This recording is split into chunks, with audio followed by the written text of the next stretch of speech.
வணக்கம். கலாம் ஆண்டு 4 நாள் 291 செவ்வாய்க்கிழமை ஜூலை 30, 2024. இன்றைய நம்பிக்கை செய்திகள். லட்சிய சமுதாய கட்டமைப்பு வலுப்பெற வார கூடுதலுக்கு முக்கிய பங்கு. திருச்சியில் நடைபெற்ற நேரடி வார கூடுதல். ஜூலை 29 திங்கட்கிழமை மாலை 7 மணிக்கு நேரடி வார கூடுதல் திருச்சி காட்டூரில் நடைபெற்றது. தொடர்ந்து இணைய வழியாக வாரந்தோறும், நேரிடையாக மாதந்தோறும் நடைபெற்று வரும் வார கூடுதலே நல்லூர் வட்டத்தின் லட்சிய சமுதாய கட்டமைப்பிற்கு வலு சேர்த்து வருகிறது. ஒவ்வொரு வாரமும் அதன் பலம் இவ்வார கூடுதல் மூலம் மதிப்பீடு செய்யப்படுகிறது. திருச்சியில் நடைபெற்ற நேரடி வார கூடுதலில் தொடக்கத்தில் எப்போதும் லட்சியத்தை உணர்த்தி வரும் எத்தனை ஜென்மம் எடுத்தாலும் என்ற பாடல். அடுத்து அனைவரும் அறிமுகம். ஜூலை 27 ராமேஸ்வரத்தில் கலாம் ஐயா நினைவிடத்தில் அஞ்சலி. அதனைத் தொடர்ந்து நடைபெற்ற தமிழக பொறுப்பாளர்களின் ஒரு நாள் முகாம் பற்றிய அனுபவம் பகிர்தல் மிகுந்த நம்பிக்கையை, ஊக்கத்தை அளிப்பதாக இருந்தது. 3ஆம் பாலினத்தவர் வாழ்க்கை நிலை பற்றி விவாதிக்கப்பட்டது. கடந்த மாதத்தில் பல்வேறு பள்ளிகளில் கண்டறியப்பட்ட 219 மாணிக்க மாணவர்களுக்கு ஆகஸ்ட் மாதம் 18ஆம் தேதி நடைபெறவிருக்கும் விருது விழா பற்றியும் திட்டமிடப்பட்டது. ஏழை எளிய மாணவர்களின் கல்லூரி படிப்பிற்கு தாம் பொறுப்பேற்பதாக அரசு இயல்கள பொறுப்பாளர் RC பாலு தெரிவித்தார். இரவு உணவுடன் இந்த நேரடி வார கூடுதல் நிகழ்ச்சியுடன் நிறைவு பெற்றதாக திருச்சி மாவட்ட பொறுப்பாளர் திரு சங்கீத் குமார் தெரிவித்தார். நம்பிக்கை செய்திகளுக்காக சென்னையிலிருந்து தயாநிதி. இடைநிற்காது 200வது வாரத்தை பூர்த்தி செய்யும் எக்ஸ்னோரா பசுமை குழு வார கூடுதல் பற்றி திருமோகன்.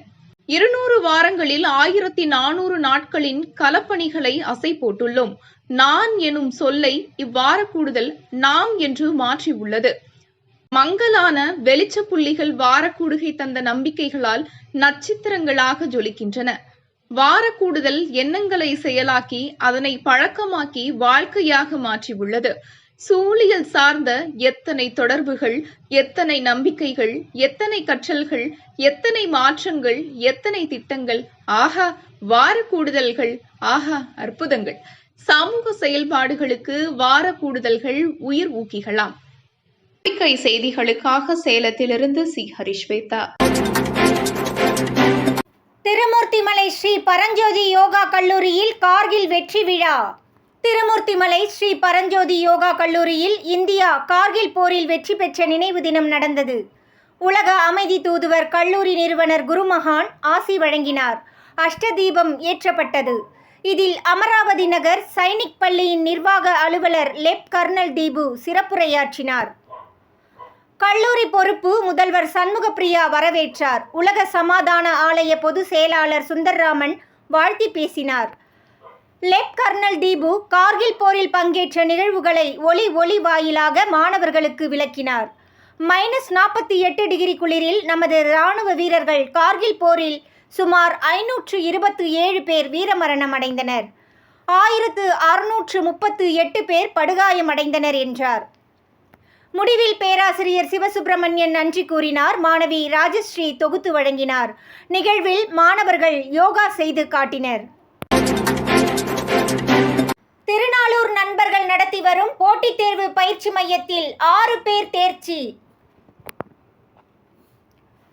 புதுக்கோட்டை மாவட்டம் அறந்தாங்கி வட்டம் திருநாளூர் ஊராட்சியில் துரையரசன், குருநாதன், தர்மராஜ், முருகன் நண்பர்கள் இணைந்து போட்டித் தேர்வுக்கான பயிற்சி மையத்தினை தொடங்கி நடத்தி வருகின்றனர். இதுவரை வெளியான தேர்ச்சி பட்டியலில் இம்மையத்தை சார்ந்த 6 பேர் தேர்ச்சி பெற்று அரசு பணியில் உள்ளனர். தமிழகமெங்கும் சமூக பொறுப்பேற்று நடைபெற்று வரும் போட்டித் தேர்வு பயிற்சி மையங்களை கண்டறிந்து அவர்களை ஒருங்கிணைத்து நாட்டின் மேம்பாட்டிற்கு எவ்வாறு பயன்படுத்தலாம் என நல்லூர் வட்டம் போட்டித் தேர்வுகள் துறை திட்டமிட்டு வருவதாக அத்துறையின் மாநில பொறுப்பாளர் திரு குட்டியப்பன் தெரிவித்தார். நம்பிக்கை செய்திகளுக்காக சென்னையிலிருந்து தயாநிதி.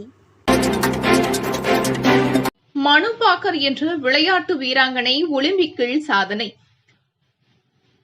மகளிருக்கான 10 மீட்டர் ஏர் பிஸ்டல் துப்பாக்கிச் சுடுதலில் வெண்கலம் வென்று சாதனை படைத்திருந்த நிலையில் தற்போது 10 மீட்டர் ஏர் பிஸ்டல் கலப்பு இரட்டையர் பிரிவுக்கான துப்பாக்கிச் சுடுதலிலும் வெண்கலம் வென்று சாதனை படைத்துள்ளார்.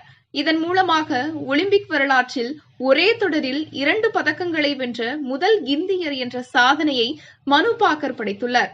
விளையாட்டு வீராங்கனை மனு பாக்கருக்கு இளைஞர் கள பொறுப்பாளர் சரோஜினி பாராட்டுக்களை தெரிவித்துக் கொள்கிறார். இத்துடன் இன்றைய நம்பிக்கை செய்திகள் நிறைவடைந்தன.